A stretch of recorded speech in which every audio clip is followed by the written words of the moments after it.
Hi and welcome to School Shorts with me, Melissa Chan Green, journalist and mum of two.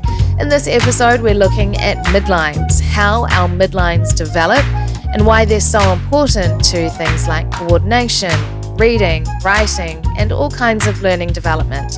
It might not be something you even considered doing when you were in school, but I guarantee your kids are probably learning about crossing their midlines in PMP programs in their schools.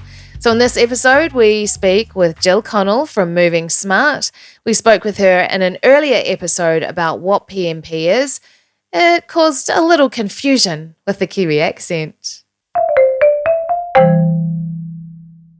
Well, Gill, it's so lovely to see you again, so thank you for your time. And last episode was very well received. We talked about PMP and how you can use the body to experience words that can then help with all other aspects of reading and writing and learning.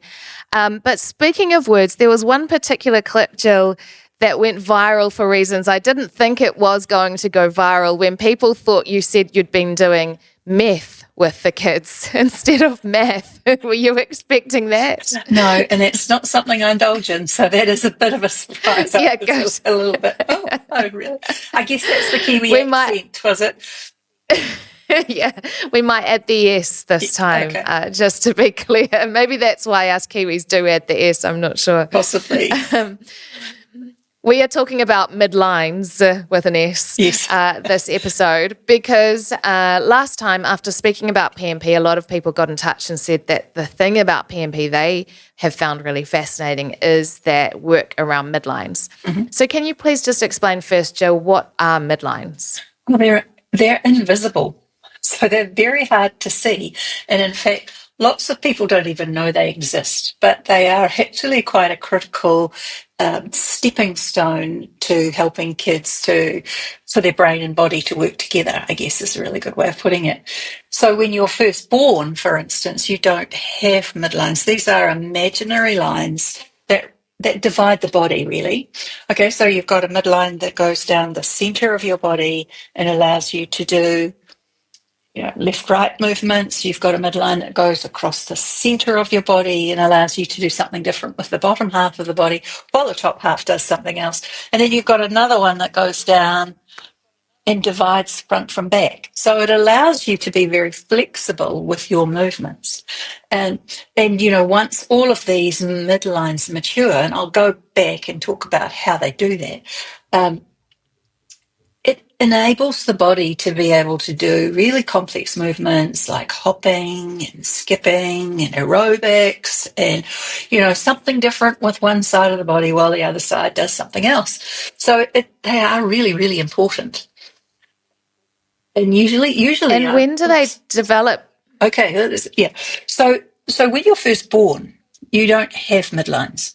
You are functioning in what we call the bilateral stage of development, where neither side is dominant. So what that means, if you think about young children, is they're really comfortable doing things like clapping and waving and, hands up and hands down. But if you ask them to put one hand up and one hand down, they find that really challenging. And also, so when, or for instance, they can't ride bikes with pedals at that stage, because pedaling means I do something different with one side of the body while the other side does something else. So what you see little people do is they get on a bike and they use both feet, and they use what we call mirrored movements. And that is what comes most naturally to children at that age and stage. And what is also really, really interesting at that age and stage is that they don't have dominance of hand. They haven't chosen which hand to write with. So you quite often see them, if they've got a pen or a paintbrush or something, they'll start with one, the hand that's closest to them. They'll start doing all their squiggles and wiggles. And then when they get on their midline, they change hands. Or sometimes they move over. So they don't cross the midline. And it's really interesting and something to watch out for, because you can tell when a child is operating in that bilateral stage of development because they do those kinds of things, but they also do something that's really interesting, and that is they have often, and remember, this is really natural, so we don't get worried about it, they have what we call a motor overflow, which means, say with scissors, they're cutting with the scissors, they're cutting with one hand, or trying to, and maybe the other hand is doing it at the same time, or the mouth is opening and closing, mirroring that movement. Do you see what I'm saying?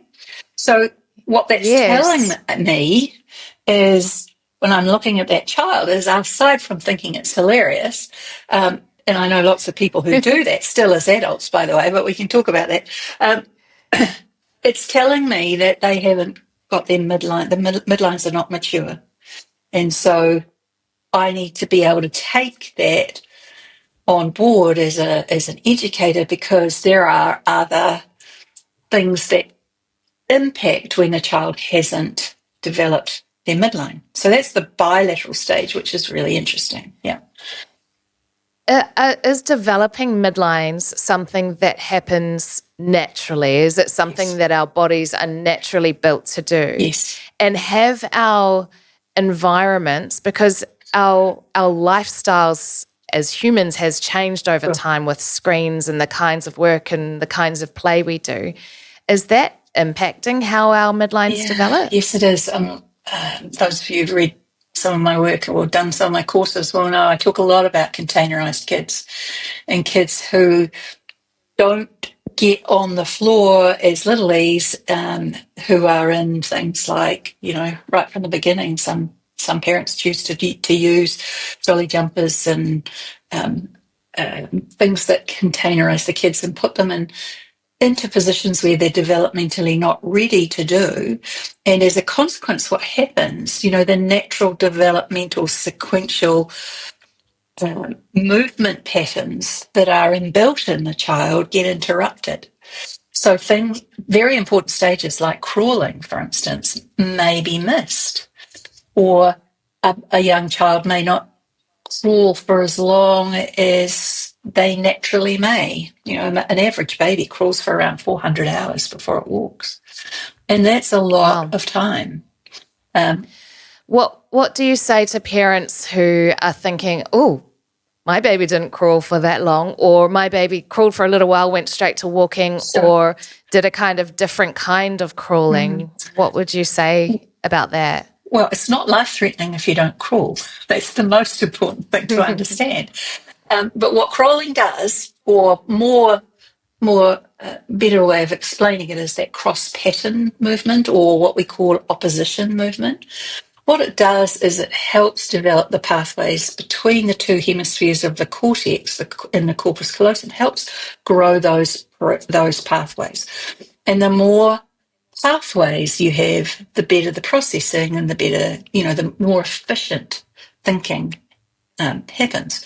So nature's a wonderful thing. And because children they come equipped with all of this developmental staging, I guess, kids know that they need to crawl and climb, and they climb trees and they go on the monkey bars and they do these kinds of movements, and they generally do it at different times of their life. But I will also say to you that in these early years, particularly as the midline is developing, those first 4 to 7 years, that's the time when we need to get our kids back down on the floor. If they didn't crawl when they were babies, that's the time when you put cardboard boxes in your doorways and everybody crawls through them when it's time to go and clean your teeth. You bring those kinds of movement patterns and play like animals moving around the floor so that kids are getting these kinds of movements. It's really important. I'm going to ask you a bit more about some good examples of cross-patterning movement. But first, I guess it's probably important to ask why. What could this impact if you don't do this kind of cross-patterning and developing the midlines? Well, the first thing what we know is that cross-patterning and midline development is aligned with the emergence of the dominant hand. So when you're a little person, you haven't got dominance. You're pre-programmed to be either left or right-handed. But there's a developmental process, including all of these very important movement patterns like crawling and climbing and hopping and skipping that contribute to the emergence of a dominant hand. And that can emerge anytime between the ages of 4 and 7.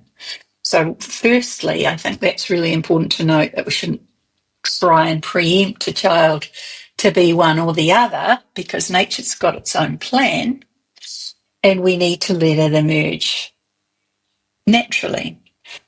And the other thing is that if dominance hasn't emerged yet, and I really want to stress that you mustn't stress about it, because it takes some time, and you might see that a child looks like they're going to be right-handed, for instance, but they're still swapping hands with the pencil, or when there's puzzles out on the floor, you see them using the right hand for the right pieces of puzzle and the left hand for the left pieces of puzzle. So if you see that kind of thing, when they do start to write, they're probably going to do things like reverse letters, write S's back to front or D's back to front, or they might even write their name from right to left instead of from left to right, or they might say write was instead of saw and on instead of no.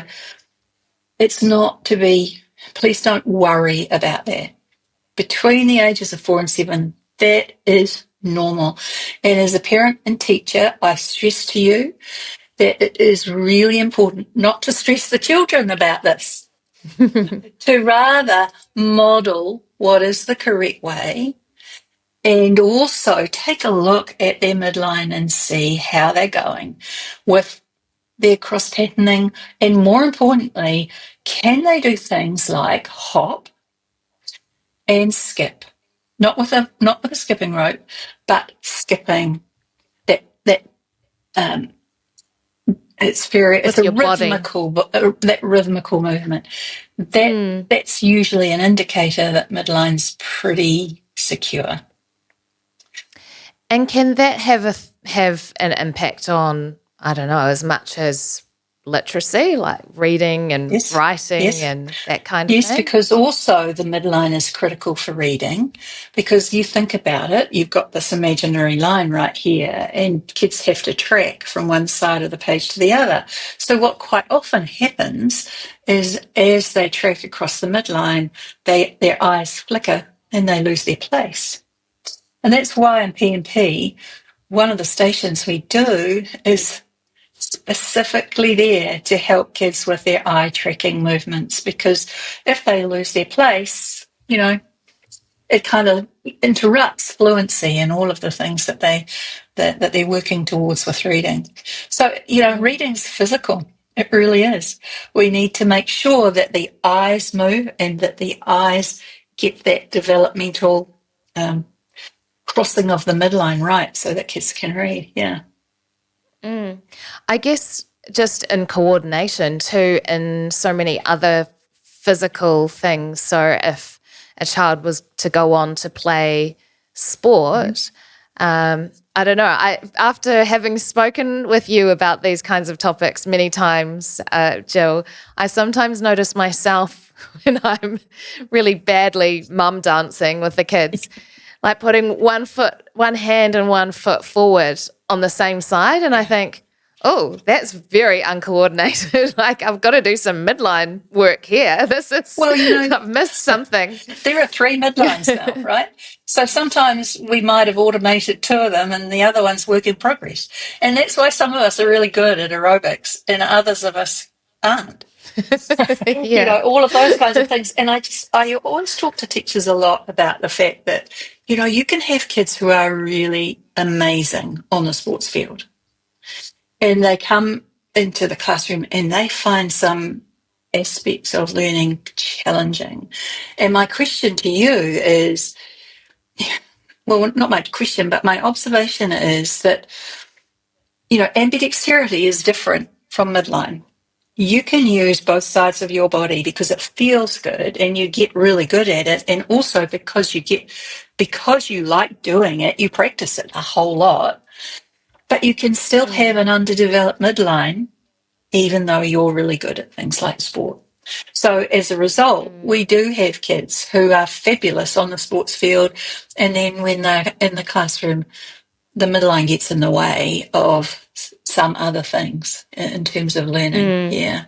So really important to just keep it as maybe I need to look at their midline as well.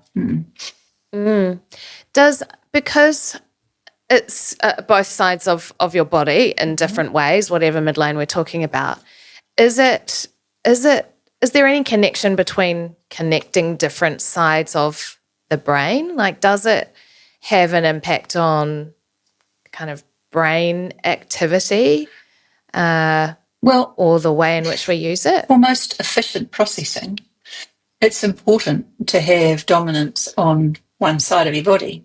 So you've not only got a dominant hand, but you've also got a dominant eye. And for reading and literacy and for processing, it's helpful to have it on the same side. That said, there are lots of people who will be listening to this who have what we call mixed dominance, which means they have a dominant eye on one side and a dominant hand on the other. Now, that's not life-threatening either. Very important to know. But it can, especially in those early years, contribute to or can make learning more challenging for kids because the brain is not operating its most efficient way, if you know what I mean. Sometimes it can affect their coordination. Sometimes it can affect things like speech and language. Sometimes it can, you can hear kids who stutter and find it difficult to. We're not saying that it's directly related to the midline, but it can be a contributing factor. Right. And so why is that cross-patterning movement so important, and what are some of the examples of things that we can do? I know you've mentioned some of them already, but I skipped you through that pretty fast. So if you just had any examples maybe for parents to think about. The monkey bars are one of the most fantastic pieces of equipment that were ever invented, really. And it's sad that lots of people perceive these as unsafe and so have been taken out of playgrounds. You think about how much time you spent as a child on the monkey bars and the kinds of things that you used to do on the monkey bars.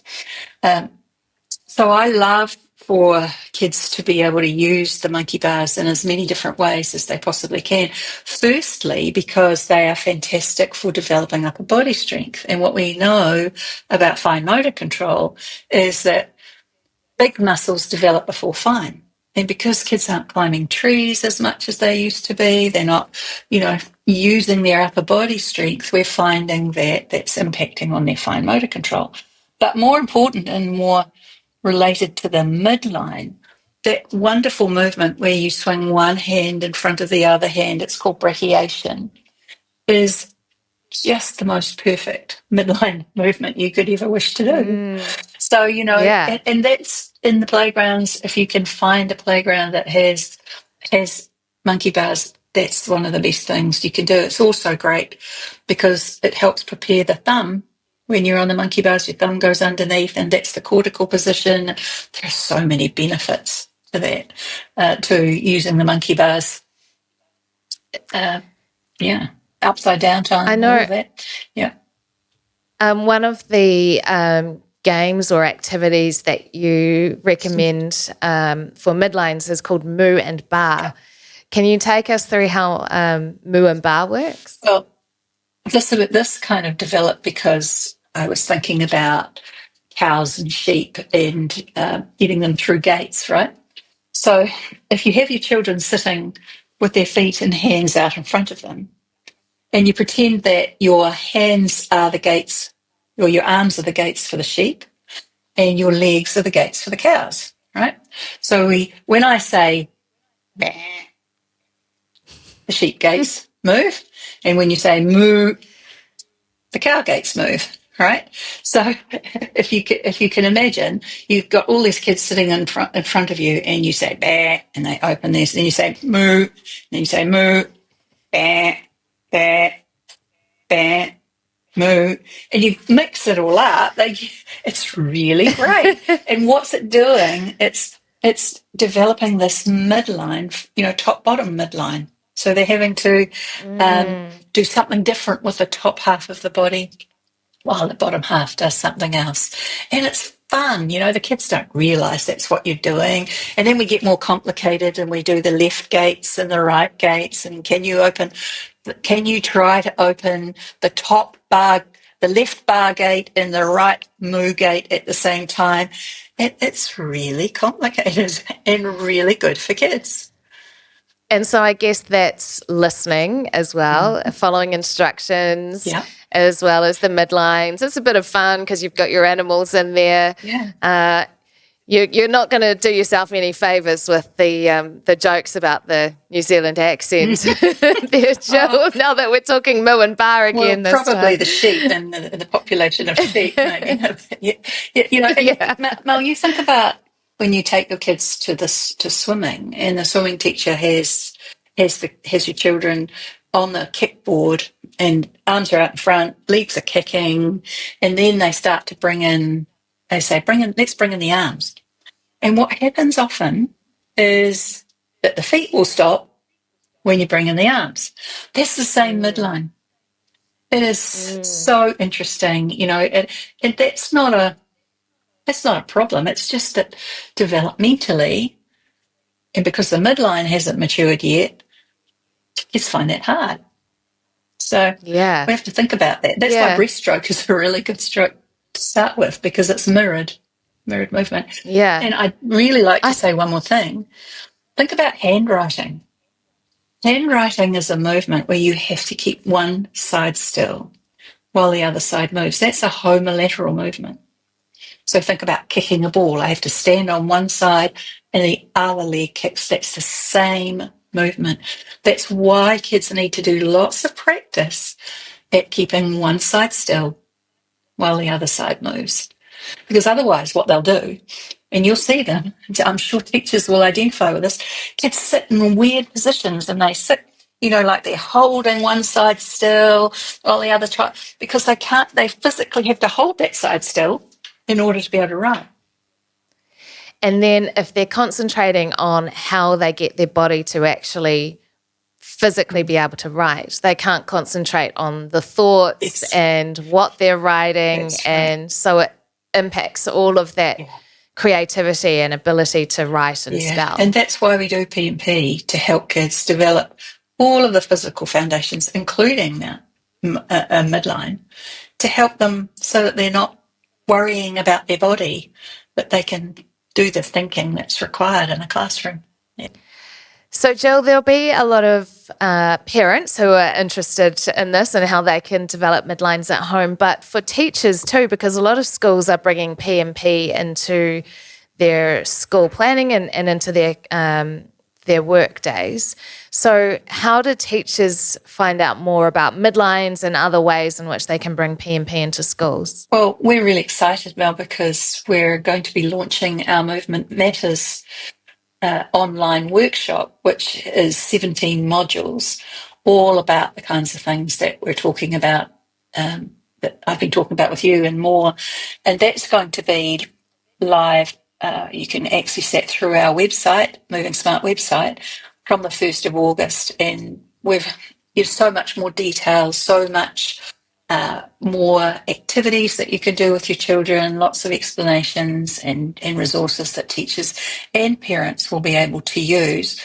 Movement Matters is coming out on the 1st of August, and then the PMP training is going to be live from, we hope, the beginning of September. We're working really hard at the moment to get that up. Amazing. Yeah. It's so all interconnected, isn't it? It sure is. I think that's something I just didn't, when I set out on this podcast mission, if you like, about reading, which is, primarily my passion. I just didn't realize how all interconnected all of these other factors are, and you really can't do one without the other. So, yeah, midlines. Yep. That's the thing to think about. Yep. Jill, it's always a pleasure to speak with you. Is there anything else that you feel we need to know about this topic before we finish up? Well, there's obviously much more to know about PMP, and we'll talk to you again at a later date, I know, but anything on this topic you want people to know about? No, I just think that, midlines help organise the brain and help you to think and process better. So don't underestimate the importance of movement. And, before you're starting doing something formally in the classroom, think about doing some hopping around the classroom, or let's do some marching, or, just get something going where the opposition movement is happening, and that will help with children's, processing and, helping them with their brain just before they get started. And the other thing to look out for is, next time you take your child to the park and you watch them climb up a ladder, just watch to see whether they are actually opposition movement, you're doing opposite arm, opposite leg, or whether they're using the same side. So moving their left arm and left leg up, and then their right arm and their right leg, because that's a really good indicator, along with reversals and all of those things I talked about, that the midlines are work in progress. It doesn't mean they're going to be dyslexic necessarily, or any of the other things that people get worried about. Yeah. Yeah, but it's a good indicator that it's something to work on. Gill Connell, thank you so much again for your time. Really appreciate it. Pleasure. Thanks so much for tuning in today. If that topic was helpful for you and you'd like to hear more, please do like and subscribe. It sends me that feedback. School Shorts is all about supporting busy parents who want their children to thrive. Follow on social at School Shorts NZ for fun ideas, helpful resources, and exclusive giveaways.